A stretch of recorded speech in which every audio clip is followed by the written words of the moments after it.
Kill la Kill is, it's a show, that's for sure. It's one of my favorites, but I can never get around to recommending it because, I think it's kind of obvious. But that being said, there is a lot to appreciate in this show. The characters are cool, the world is interesting, and the animation and OST is just, chef's kiss. Originally, this video was supposed to be about Satsuki and why I think she's really cool. But as I was writing the original script, I realized I cared far more about her relation to other characters than herself. She fits on the same boat as why I love Giorno so much. So strap in as I take you through the wonderful world of Kill la Kill and explain why you should care about the Student Council Elite Four. At the start of the series, they're really nothing more than mini-bosses for Ryuko to beat up until she gets her main goal of kicking Satsuki's ass. But as Matsui went along, beating up the Monster of the Week style enemies in typical Trigger fashion, we get a deeper understanding of the enemies she's fighting. And in continued Trigger fashion, they weren't the real bad guys, they were just good guys who were doing things that seemed bad because they had more information. Through these characters, we learn a lot more about Satsuki, and how she helped these characters overcome genuine problems in their lives. They respect her, not fear her, and that respect is rather interesting. You see, Satsuki stands for an unbending will. She is pure order in this chaotic world. This foils the main character Ryuko, as she is pure chaos. You can see these two ideologies clash when they fight and when they work together. And part of why I love the Elite Four is seeing how both the order and the chaos affect their personal character arcs. So now that we have the lens in which we'll be observing these characters, let's actually talk about them, huh? Okay, I've hyped up the Elite Four on why I really like them, but I think I need to cover the two stinkers before I get into the two really good ones. Those being Inumuda and Jakuzure. Now, don't get me wrong, I like these characters, their arc just isn't as compelling as the other two. Inumuda is a gem, and his fight with Ryuko is just, it's so good. Jakuzure is... I have lots of thoughts and feelings about Jakuzure, but I don't want to open that discourse. She has an interesting character idea of wanting to respect other people, but it's not really touched on for the rest of the series after her fight with Ryuko, and it's not great. Inumuda is kind of in a similar boat, but there is one pretty big difference. You see, Inumuda hacked the Pentagon or some shit, and instead of being sent to prison for corporate sabotage, he is instead hired for his expertise. Man, am I glad the great nation of America has never done anything like that before. Satsuki didn't necessarily help him, instead she mostly just set him free. So while he does owe her one, he's not necessarily as loyal as the other characters in the Elite Four, and that is shown through the fact that he's the only one to surrender during his fights with Matsui.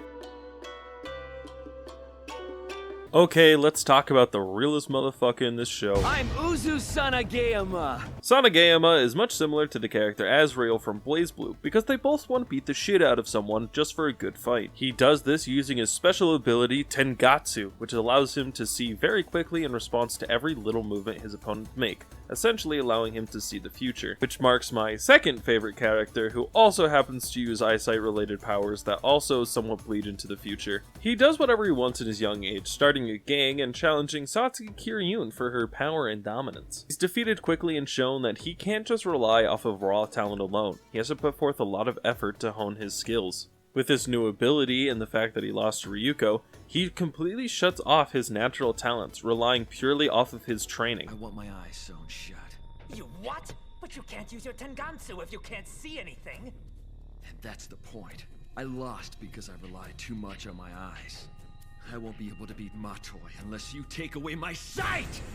While this did come with a large batch of power, there's still a problem. While he's using Satsuki's influence to limit himself to make his other powers shine, he's not using his instinct to achieve his full potential. That is until he does the most badass thing in Kill la Kill, and that's taking off his blindfold. It's a nice little story about someone controlling their inner instinct for a greater cause. And last thing, his theme goes fucking hard.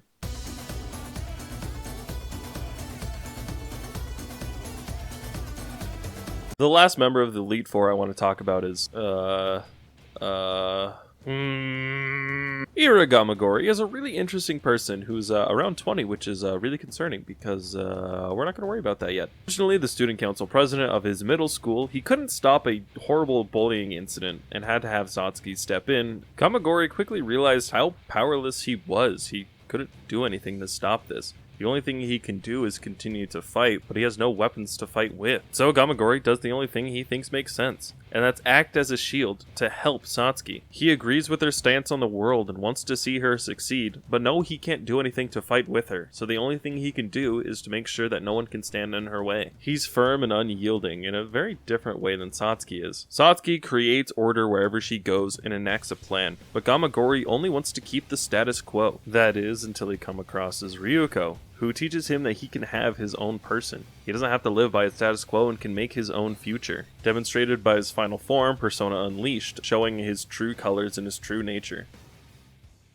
Kill la Kill is a degenerate show. It's goofy, outlandish, and it doesn't take itself too seriously. But what it does is set up a world that is alive and feels fun. It creates characters that I could care about, and the Elite Four are no different. The Elite Four are characters that show what happens if you don't live an orderly life or let your vices get out of control. They're characters that show that you can improve and grow by accepting your faults and also correcting them. They're real people in this very unreal world. So the next time you watch Kill la Kill, or maybe you're giving it a chance for the first time, keep an eye out for these characters and literally nothing else on the screen. I beg you. As always, I've been Old Reliable, and thank you all for watching. This is where I'm gonna shill my stuff, so if you don't care, then you can head out. Bye-bye! I have a Twitter in which I share 0 of my opinions on anything that matters and instead talk about hot anime women and how much I love Ed from Street Fighter. I have a Discord where I hold tournaments once a week. Thank you for everyone who participated, by the way. That was really cool of you. In fact, this Saturday on the 10th, we're holding a beginner Strife tournament. Don't worry, there's still time to sign up if you haven't. And lastly, I have this YouTube channel, which you should subscribe to because it's really cool and epic, and I stream here sometimes. Oh, I also activated the membership feature.